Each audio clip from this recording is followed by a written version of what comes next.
এরপরে প্রশ্ন দেখতে পাচ্ছি আব্দুল কাদের জিলানি জানতে চেয়েছেন, আজকাল অনেক মুসলিম দারিলিস এরতুগল নামে একটি টিভি সিরিজ দেখেন যা প্রকৃত ইসলামিক ইতিহাস সম্পর্কে শিক্ষা দেয়। এখন এই টিভি সিরিজে সঙ্গীত, সুন্দরী মহিলা এবং কখনো কখনো বেদাত রয়েছে। এখন যদি কেউ সঙ্গীতকে নিঃশব্দ করে এবং মহিলাদের মুখের দিকে না তাকানোর চেষ্টা করে এই নাটকটি দেখে, তাহলে সেটা হালাল হবে কিনা?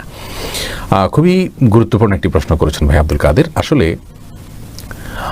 এই জাতীয় যে সমস্ত সিরিজগুলো আছে, দ্য মেসেজ আছে, ওমর রাদিয়াল্লাহু তাআলাকে কেন্দ্র করে একটা সিরিজ হয়েছে, তারপরে রিলিজ এরতুগল নামে একটা সিরিজ রয়েছে, ইউসুফ আলাইহিস সালামকে ঘিরে একটা সিরিজ আমরা দেখেছি এর আগে। এরকম আরও অনেকগুলো সিরিজের কথা আমরা জানি। এগুলোতে ইসলামের ইতিহাসকে, বিভিন্ন নবী রাসূলদের ঘটনাবলীকে, সাহাবা ইকরামের ঘটনাবলীকে তুলে ধরার চেষ্টা করা হয়। মূলত এই সমস্ত প্রত্যেকটি ফিল্মেরই আপনার অনেকগুলো হারাম উপাদান রয়েছে। যেমন সেগুলোতে পর্দাহীন নারী রয়েছে। পর্দাহীন নারী ছাড়া এখনো পর্যন্ত কোনো এই জাতীয় ফিল্ম যেগুলোর কথা আমরা বললাম কোনোটি বের হয়নি, অর্থাৎ সবগুলোতেই নারীর উন্মুক্ত আপনার চেহারা প্রদর্শিত হয়েছে, যেটা দেখা আমাদের জন্য হারাম।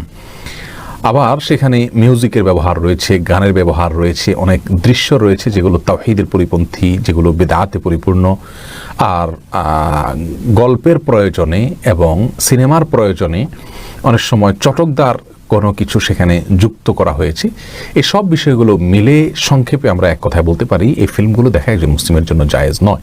বিশেষ করে যিনি কোনো ফিল্ম দেখাতে অভ্যস্ত নন, তিনি শুধুমাত্র তথাকথিত ইসলামের ইতিহাস জানার জন্য যদি এই সমস্ত ফিল্মগুলো দেখেন, তাহলে তিনি বহুবিধ হারামে লিপ্ত হয়ে যাচ্ছেন।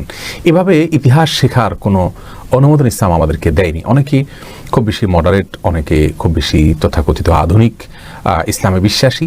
তারা মনে করেন যে আজকাল আমরা টিভির বাস্তবতাকে অস্বীকার করতে পারবো না, অতএব সেখানে যে জিনিসটি পরিবেশন করা হয়ে থাকে তার ভালোটুকু আমরা গ্রহণ করব। আসলে এইভাবে যদি আমরা চলতে যাই, তাহলে সেক্ষেত্রে আমাদের ঈমান আমলকে রক্ষা করা কঠিন হয়ে যাবে।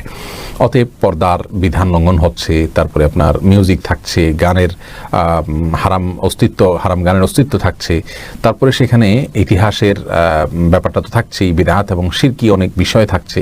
এই সব বিষয়গুলোকে সামনে রেখে এই ধরনের সিরিজ দেখা মুসলমানের জন্য জায়েজ না। এগুলো নেক্সট সুরতে ধোঁকা।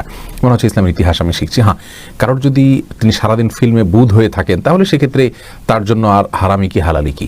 তিনি অন্য বাজে যে সমস্ত আরও খারাপ যে সমস্ত ফিল্মগুলো রয়েছে হলিউড বলিউডের, সেগুলো না দেখে এই ফিল্মগুলো দেখলেন যেগুলোতে কোনো অশ্লীল বা সেরকম খারাপ কোনো দৃশ্য নাই, তবে পর্দাহীনতা ইত্যাদি রয়েছে, তাহলে সেক্ষেত্রে তার জন্য এটা মন্দের ভালো আমরা বলতে পারি।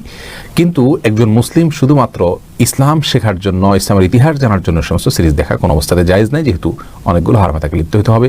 ইসলামের ইতিহাস শেখার সঠিক পদ্ধতি হলো বই পুস্তক পড়া, এবং ফিল্ম যদি সেভাবে তৈরি হয় সমস্ত বিধিনিষেধগুলোকে মেনে, তাহলে সেক্ষেত্রে সেটি দেখা যেতে পারে। আল্লাহ তাআলা আমাদেরকে সব ক্ষেত্রে আল্লাহর ভয়কে লালন করার তৌফিক দান করুন। আজকাল অনেক মেয়েরা ইসলামের সঙ্গীত গাইছেন, কোরআন তেলাওয়াত করছেন সুললিত কণ্ঠে, যাদের পর্দার বিধান যাদের উপরে প্রযোজ্য হয়েছে, এরকম অনেক মেয়ে বেশ ফেমাস হয়েছে, আমাদের অনেকের কাছে পরিচিত আছে।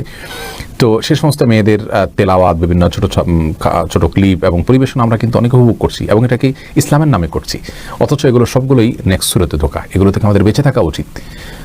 এবং তারা যদি ইসলামের কিছু বলেও, মেয়েরা করলে সেটা মেয়েরা দেখতে পারে, কিন্তু ছেলেদের জন্য সেটা দেখা জায়েজ নাই। যে সমস্ত মেয়েরা এভাবে পাবলিক প্লেসে এবং উন্মুক্তভাবে তাদের প্রোগ্রামগুলোকে ছেড়ে দিচ্ছেন, তারা কখন ইসলামের খিদমা করছেন সেটি বলা যাবে। ইসলামের খিদমা মনমতো এবং হারাম পদ্ধতি অবলম্বন করে করার শিক্ষা ইসলাম আমাদেরকে দেয়নি।